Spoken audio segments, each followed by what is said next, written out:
Good morning, students. How are you? We are studying the human health and disease lesson, chapter number 40. हमारे जो topics हैं वो disease चल रहे हैं, मेनली बैक्टीरियल डिजीज़ अभी हम डिस्कस कर रहे हैं. देन हम वायरल डिजीज़ के बारे में नेक्स्ट टॉपिक में नेक्स्ट लेक्चर में डिस्कस करेंगे. तो आज का हमारा जो टॉपिक है यानी जो डिजीज़ हम पढ़ेंगे, जितने भी डिजीज़ हमने पहले डिस्कस किए हैं उन सब में हमने 4 पॉइंट्स लिए हैं. सबसे पहला पॉइंट्स कौन सा? पैथोजन, यानी डिजीज़ जो है उसका कॉजिंग एजेंट कौन सा है. पैथोजन के बाद हम देखते हैं कि इन्फेक्शन का सोर्स क्या है. इट मीन्स ट्रांसमिशन कैसे हो रहा है डिजीज़ का. देन डिजीज़ के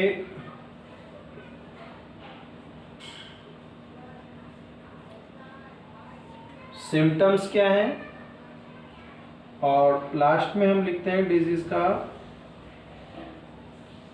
प्रिवेंशन एंड ट्रीटमेंट. तो इन 4 पॉइंट्स में हम डिजीज़ को अच्छी तरह से डिस्कस करते हैं. तो सबसे पहले जो पॉइंट है वो है डिजीज़. तो आज का जो हमारा डिजीज़ है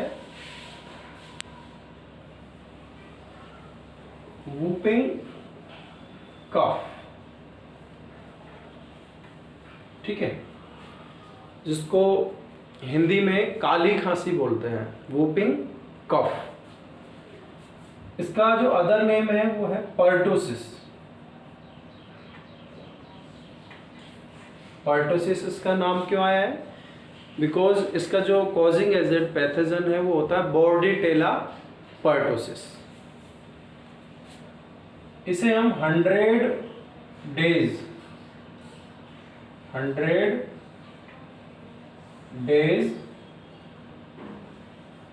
कफ भी बोलते हैं.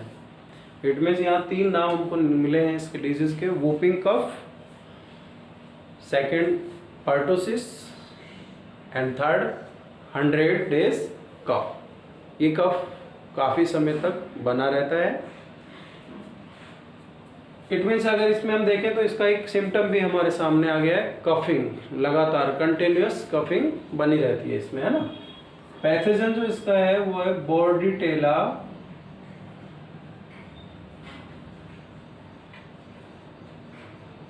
पर्टोसिस, ठीक है. डिजीज कौन सा है? Whooping cough, pertussis, 100 days cough. Pathogen क्या है इसका? Bordetella pertussis. Causing agent bordetella pertussis, bacteria. It is a bacteria, so it is a bacterial disease. Then the source of infection or transmission. This disease is a airborne disease. It is a airborne disease, so that spread by cough and sputum of patient. Patient है जो उसका कफ और sputum है उससे ये disease spread होता है by coughing and sneezing also. Sneezing, छींकते समय भी इसके जो ड्रॉपलेट्स है, airborne disease, so that spread by cough and sputum of patient. यानी उसमें से भी क्या निकलते हैं? ड्रॉपलेट्स.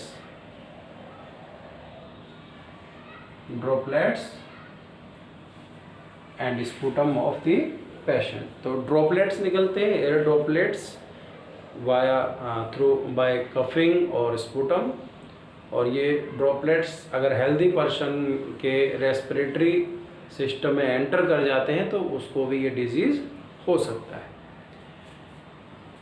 सिम्टम देखें,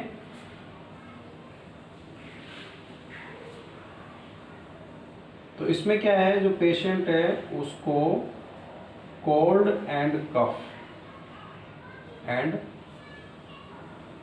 स्नीजिंग भी हो सकती है, बट मेनली स्नीजिंग की जगह अपन इसको ड्राई कफ लेके चलते हैं, ड्राई कफ, ठीक है। स्नीजिंग भी हो सकती है बट उसके चांस कम होते हैं, इसमें कफ होता है ज़्यादा, dry cough, mainly dry cough, सूखी खांसी आती है।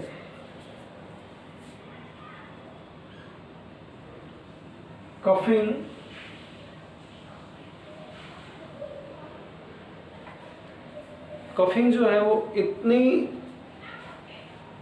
ज़्यादा बार होती है कि जो पेशेंट है वो कई बार ब्रीथलेस फील करने लग जाता है।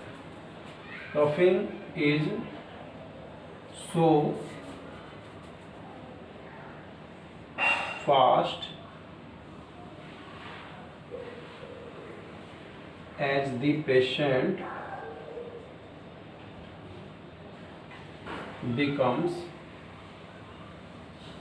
breathless।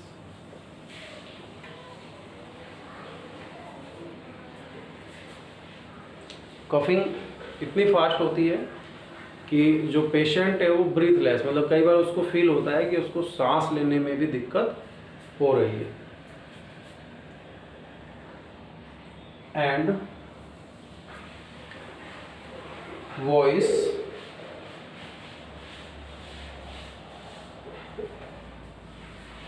becomes hope,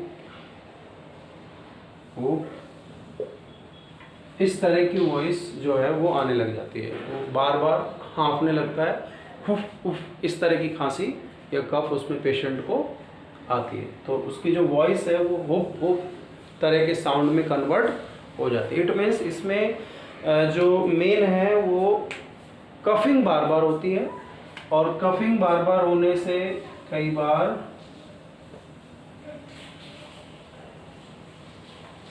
गले में दर्द, सूजन हो जाती है, स्वेलिंग आ जाती है, और जो एक तरह से कफिंग बार बार आने से पेशेंट अनकंफर्टेबल फील करता है। तो ये इसके हो गए सिम्टम्स। इसका प्रिवेंशन क्या रखें? सबसे पहले तो patient should be kept isolated. Patient को दूसरे हेल्दी पर्सन से अलग रखा जाए। कब तक? जब तक वो पूरी तरह से रिकवर नहीं हो जाता, यानी कि उसको एक तरह से सोशल डिस्टेंसिंग मेंटेन करके रखनी है, उसको आइसोलेट करके रखना है, अलग, separate. DPT vaccine, it is a triplet vaccine. 3 disease से ये हमें प्रोटेक्शन दे रही है, diphtheria, pertussis and tetanus. DPT vaccine should be given to children। Childrens में होने वाला ये एक मेन डिजीज है, तो चिल्ड्रंस को डीपीटी वैक्सीन अगर पूरी प्रॉपर वैक्सीनेशन हमने किया हुआ है तो ये डिजीज बिल्कुल नहीं होगा, ठीक है। तो डीपीटी वैक्सीन जो है वो अपन दे सकते हैं, प्रिवेंशन है ये अभी तक। एंटीबायोटिक्स अगर अपन देंगे जब ये डिजीज हो जाएगा, antibiotics should be recommended.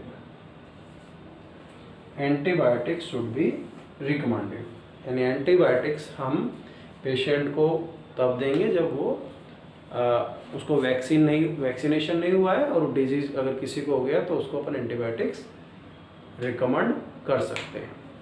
Let's revise.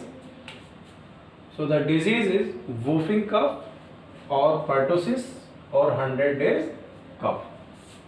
Pathogen Bordetella pertussis bacteria.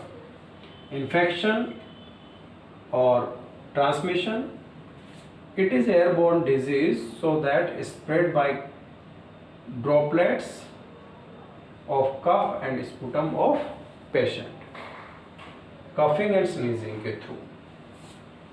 Symptoms: cold and dry cough. Coughing is so fast that the patient become breathless and voice comes out hoop hoop. इस तरह की voice जो है वो आने लगती है. Prevention: patient should be kept isolated. DPT vaccine should be given to children and antibiotics should be recommended.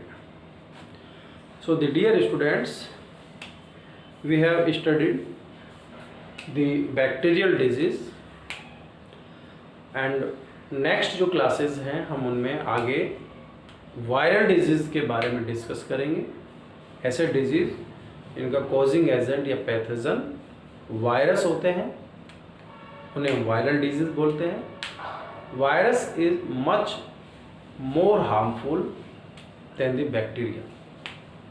जो कोरोना वायरस कोविड-19 जो वायरस है ये एक वायरल डिजीज़ है और हम देख ही रहे हैं कि कितना ज़्यादा विरुलेंस पावर है इसकी, इतना ज़्यादा पैथोजेनिक है, हार्मफुल है. तो वो डिजीज़ भी हम नेक्स्ट टॉपिक में डिस्कस करेंगे. अपनी स्टडी को कंटिन्यू रखें. Be safe, stay home.